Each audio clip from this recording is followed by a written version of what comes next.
मस्तपैकी आतमधून हे शेव किती छान तयार झालेले आहेत. अगदी मस्तपैकी खुसखुशीत पण आहेत आणि पोकळ पण झालेले आहेत.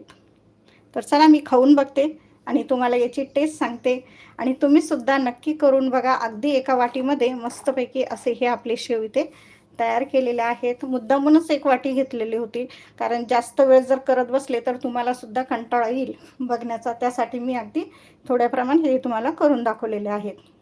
तर आता मी ना मस्तपैकी टेस्ट करते, कारण माझ्या आवडीची हे शेव आहेत आणि मला खरंच राहत नाही आहे. खूप छान. वाह! वाह! मस्त. गरम-गरम आहेत आणि खूप छान लागत आहे बघा. आणि गुळाचा पाक आणि त्याच्यामध्ये जी बडीशोप आपण टाकलेली आहे ना, वाह! वाह! अगदी गावाकडची आठवण झाली, यात्रेची, आठवडी आणि माझ्या आई जी लहानपणी आम्हाला आणून द्यायची ना, त्याची आठवण झाली अगदी. खरंच खूप